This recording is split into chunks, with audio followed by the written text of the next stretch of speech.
Assalamualaikum warahmatullahi wabarakatuh.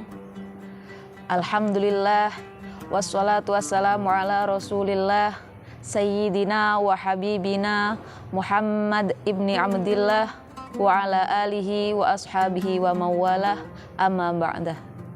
Yang berbahagia para pemirsa yang dirahmati Allah, alhamdulillah, di penghujung bulan Ramadan ini kita oleh Allah Subhanahu wa Ta'ala masih diberikan kesempatan, masih diberikan nikmat, baik berupa nikmat sehat, nikmat selamat, termasuk nikmat menunaikan ibadah puasa.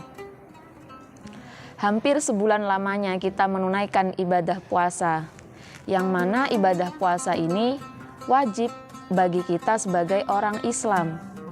Namun perjalanannya tidak semua orang bisa sempurna melaksanakan ibadah puasa tersebut. Ada yang di pertengahan jalan mereka mengalami sakit atau mengalami haid bagi perempuan. Ada juga yang di tengah-tengah berpuasa dia melahirkan, sehingga menyebabkan dia tidak bisa melaksanakan ibadah puasa. Nah, kemudian bagaimana hukumnya orang yang meninggalkan puasa tersebut? Bagaimana cara menggantinya? Terlebih dahulu kita perlu mengetahui bahwa ada golongan-golongan orang yang boleh meninggalkan puasa. Salah satunya yaitu anak kecil. Yang kedua yaitu orang gila. Yang ketiga, orang yang sedang sakit. Yang keempat yaitu orang yang sudah sangat tua. Yang kelima, orang yang sedang dalam bepergian, dan yang terakhir, orang hamil dan menyusui. Lain halnya dengan mereka para wanita yang mengalami haid dan nifas. Mereka bukan hanya dibolehkan untuk tidak berpuasa, akan tetapi mereka justru haram ketika melaksanakan ibadah puasa. Lalu, bagaimana cara mengganti puasa yang ditinggalkan oleh mereka? Bagi orang yang mengalami haid dan nifas, atau bagi perempuan khususnya, ketika meninggalkan puasa atau tidak berpuasa dalam keadaan haid dan nifas, maka mereka wajib menggantinya dengan cara mengqadha puasa tersebut. Misal, si perempuan mengalami haid selama 10 hari, maka dia juga harus mengganti puasanya selama 10 hari. Kemudian bagi anak kecil diperbolehkan tidak melaksanakan puasa.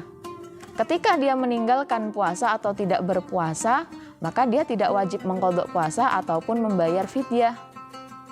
Yang selanjutnya yaitu bagi orang yang gila.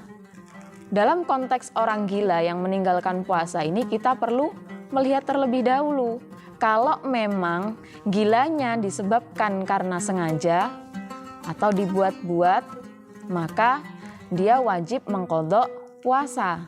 Akan tetapi kalau memang dia benar-benar gila, artinya gilanya tidak disengaja, maka dia tidak wajib mengganti qadha maupun fidyah, karena memang dia melakukan seperti itu tidak sadar. Kemudian bagi mereka orang yang sakit. Bagi orang yang sakit ini juga ada dua kategori.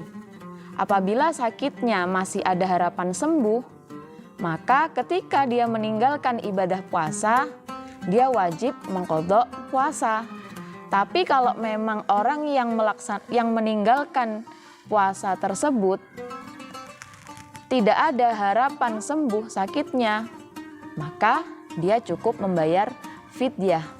Kemudian yang selanjutnya, bagi orang yang sudah tua, sudah sangat tua, tidak mampu berpuasa, seperti perempuan, ibu-ibu lansia, ketika berpuasa sudah tidak mampu, maka ketika dia meninggalkan puasa, dia cukup dengan membayar fidyah. Kemudian bagi orang yang bepergian, ketika dia merasa dalam bepergiannya berat untuk melaksanakan puasa, dia boleh meninggalkan puasa dan menggantinya dengan cara mengqadha puasa. Kemudian yang selanjutnya bagi wanita yang hamil dan menyusui. Dalam redaksi di dalam kitab Fathul Qorib disebutkan wal hamilu wal murdi'u in khafata ala anfusihima aftarata wa alaihima al-qada'u.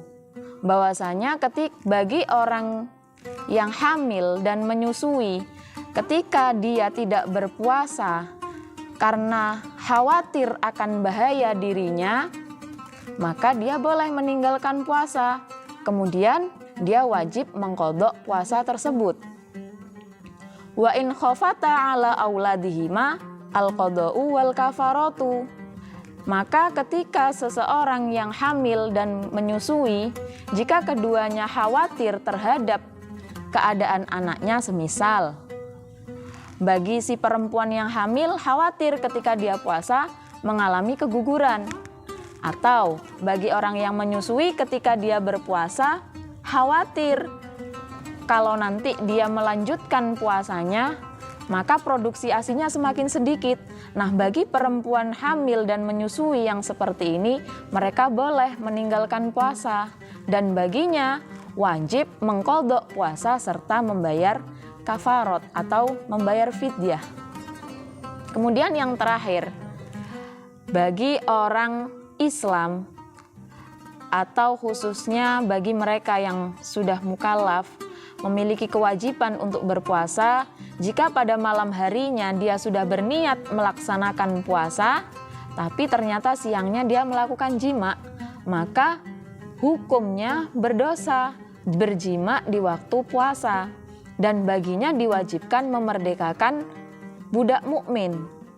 Akan tetapi zaman sekarang ini kan sulit kita mencari seorang budak mukmin, maka solusinya bisa digantikan dengan puasa selama 2 bulan berturut-turut. Kalau memang orang tersebut tidak mampu untuk melaksanakan puasa selama 2 bulan, maka dia wajib memberikan makanan kepada 60 fakir miskin sebanyak 1 mud.